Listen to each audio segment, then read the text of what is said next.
Mathémaclique. Merci beaucoup pour toutes vos réactions sur Twitter, pour vos messages un peu partout, même dans les commentaires sur YouTube, on les lit et ça nous touche énormément, vraiment. Donc continuez à nous envoyer des conseils, à nous envoyer vos messages qui nous touchent et qui nous donnent envie de faire de cette émission quelque chose de vraiment cool. Ouais, bah carrément. Il y a Maxime Guény qui est avec nous. Toujours là, je n'ai pas bougé. Toujours là, voilà, on est très très content de t'avoir en invité, sache-le. Merci. Et moi aussi. alors là, j'ai envie de parler des pires hontes. Voilà. Donc en gros, on a tous vécu des moments gênants, que ce soit vous qui nous regardez, mais aussi vous autour de la table.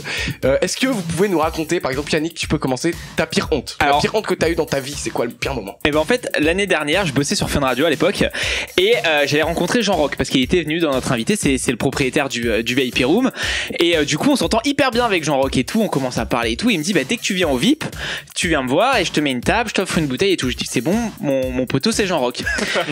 moi j'habite à côté de Saint-Tropez, donc du coup l'été qu'est-ce que je fais? Je vais au VIP Room et tout, je rentre, je ramène 4 copines, je vous inquiétez pas, Jean Rock c'est mon pote et tout. Ouais. J'arrive voir Jean Rock, je fais ça va Jean Rock, le gars me regarde déjà bizarrement, il me fait ça va, mais parce qu'il est poli il répond ça va.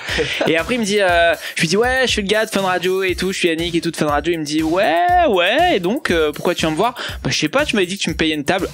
Ah non, on se connaît pas monsieur. Et là devant toutes les meufs, le gars m'a affiché en mode je me le connais pas et tout ça. Et du coup t'es rentré en boîte ou pas? Oui, j'étais dans la boîte, mais du coup avec les meufs je leur ai dit je vous invite et tout, j'ai payé une table, j'en ai pécho aucune. Non. Et c'était affreux. Et une table au VIP Room c'est pas donné, on va pas se mentir. Ça coûte très très cher.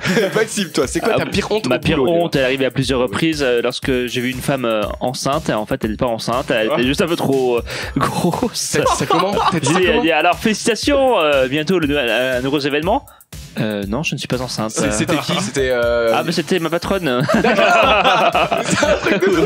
C'est ça. Elle t'a viré ou pas? Non, elle m'a pas viré, elle m'a même augmenté de lui avoir dit un peu la vérité. Putain, elle a pris quelques kilos. Un peu trop. Mais vous savez. C'est même beaucoup. Beaucoup. Mais pourquoi je suis tombé dans le panneau? Parce que la première fois, elle ne m'avait pas dit qu'elle était enceinte. Et je me suis dit, tiens, elle a un petit peu pris ces derniers mois. Je ne voulais absolument rien dire. Et elle m'est vraiment prévenue. Allez. Au 6e ou 7e mois, j'ai dit je comprends mieux. Donc je voulais faire le malin. Ensuite, lorsqu'il s'agissait on attend d'avance. La 7e fois, c'est ça. Et là, je suis tombé dans le panneau.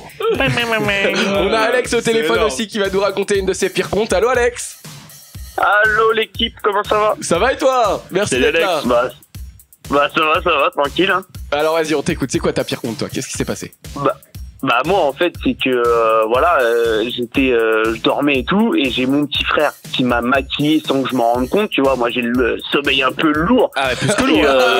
Le lendemain matin, j'ai été réveillé assez rapidement par mon taf parce qu'ils avaient besoin de moi en urgence, il leur manquait un gars.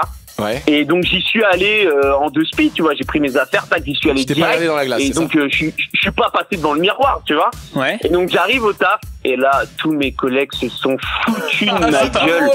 Mais truc bien énervé et tout, donc et puis j'ai eu de la chance après je suis allé me démaquiller et tout, mais bon voilà, on m'a appelé après souvent le travesti au boulot, donc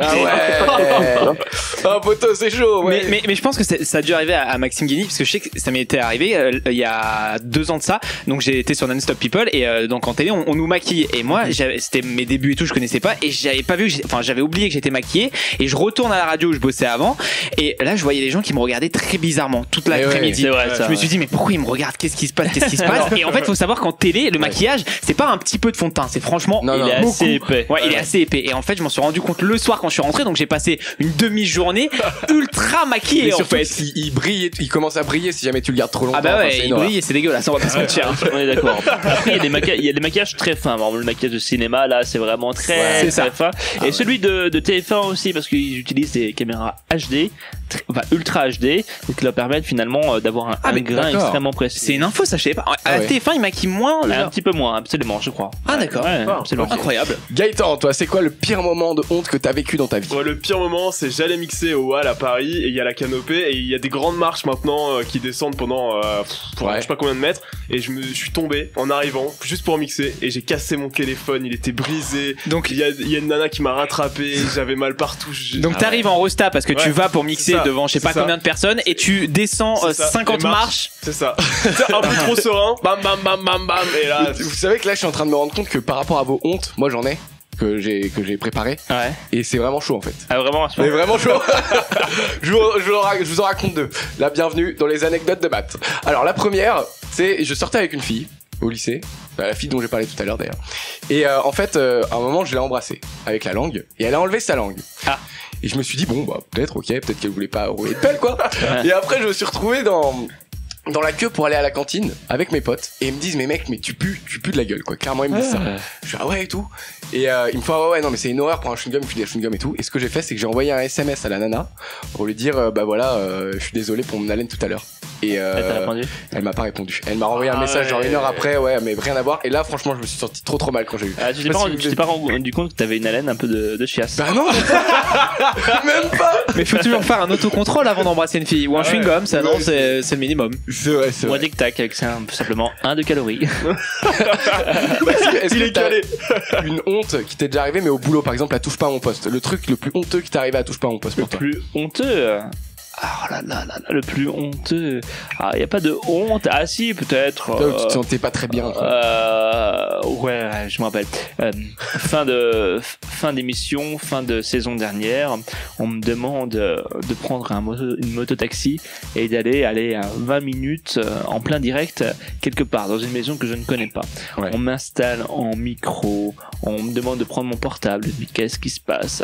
Et là ils me disent Maxime, tu vas être le bachelor. Quoi? Tu es le bachelor. Donc tu avances. Donc j'avais les retours. Cyril dit allez avancez. Donc je suivais des pétales de rose. Et là je me suis retrouvé avec une pool party avec une centaine de filles. Ah ouais. Voilà. Donc je faisais mon petit malin. C'est trop bien. Ah c'est super. Donc je monte doucement un pont où il y avait une prétendante. Je lui ai fait un petit poème. Alors Maxime, vous êtes prêt à aller la voir? Bien sûr je suis prêt. J'avance. Et là le pont s'écroule. Je l'ai vu cette séquence. Mais vous savez quoi? On va vous la mettre sur YouTube. Le pont s'écroule totalement et je tombe dans la flotte et toutes les filles me rejoignent. Et à un moment, tu sais, ton esprit, il est en train de se dire qu'est-ce qui est en train de m'arriver quand tu descends. C'est ça. C'est génial.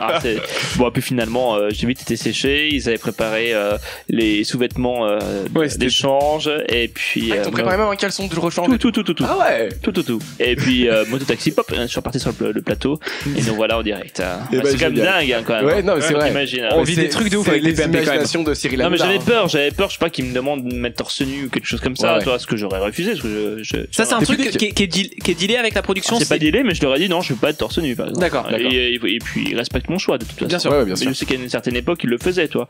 Par exemple, il y avait une bataille où on devait retirer les t-shirts, les arracher comme ça. Moi j'en avais vu plusieurs. Ah mais oui, je m'en souviens, de ça. Et j'ai tenté de gagner le défi, j'ai gagné le défi, ce qui m'a permis d'une manière ou d'une autre de sortir de la tête de l'eau. Et bah bravo. Toujours la belle phrase. Et ben merci beaucoup en tout cas Maxime. Je vais remercier aussi Alex qui est toujours au téléphone ou pas? Oui. Ah merci beaucoup mon ami. Merci beaucoup. Bah merci à vous. Vous êtes au top en tout cas. Et ben merci. Tu veux faire une petite dédicace Alex ou pas? Bah non, pas spécial, mais en tout cas, pas de soucis, non. C'est pour ça que j'ai dit Max Guigny, on l'a découvert, est plutôt sympathique. Et moi, je voulais juste savoir s'il avait réussi à bien s'intégrer dans toute l'équipe, avec toute l'équipe de TPMP. Ah bah c'est gentil, merci à toi Alex, ça fait plaisir. Ouais, on essaye d'être soi-même, naturel, et puis surtout de prendre du plaisir. J'espère que ça se voit à l'écran de toute façon. Ouais, et ben merci Alex, merci beaucoup mon pote, on se retrouve bientôt. Merci à vous. Mercredi prochain de 15h à 16h, tu nous écoutes, t'es avec nous. Vous aussi, sur Twitter, merci pour tous vos messages, voilà, c'est vrai on en a pas lu. Est-ce que je peux lire 2-3 questions là qui sont arrivées sur Twitter? Bien sûr. Très rapidement. Il y a Johan qui demande quelle est ta phobie la plus étrange? Manger des vers de terre. Et il y a Fabrice aussi qui fait si tu pouvais inviter qui tu veux à dîner dans la bande de Touche pas à mon poste, ça serait qui? Invité à dîner parmi les chroniqueurs? Ouais. Bon, moi j'invite à dîner Gilles Verdez. Gilles Verdez? Il te renverrait un plat à la figure. Merci beaucoup Maxime d'avoir été avec nous. On te retrouve ce soir sur dans Touche pas à mon poste et sur VL. Oui c'est vrai, je les enchaîne. Un éclair de Guenny de 22h à 23h30. C'est ça, bravo, t'as bien retenu. Voilà, et merci beaucoup en tout cas. Et bravo pour votre émission, une très bonne team. Merci, c'est très sympa. Tu connais pas Frances du coup, elle est pas là, elle est malade. Mais on la salue. Tu la connaîtras bientôt, t'inquiète. D'accord, ça marche. Merci Maxime, merci Gaëtan. Merci Matt. Salut. Merci Yannick. Merci à toi. Et merci à vous les amis, je vous kiffe de ouf. Merci pour tous vos messages, que ce soit sur YouTube, que ce soit sur Twitter ou partout. Même par mail, vous pouvez nous écrire mathemaclick@gmail.com si vous voulez qu'on parle de vos petits problèmes à l'antenne. Ciao. Mais moi je ne veux pas briller, et briller, faudrait plutôt que je me mette à prier. Mathémaclick. Et ouais le temps passe, platine.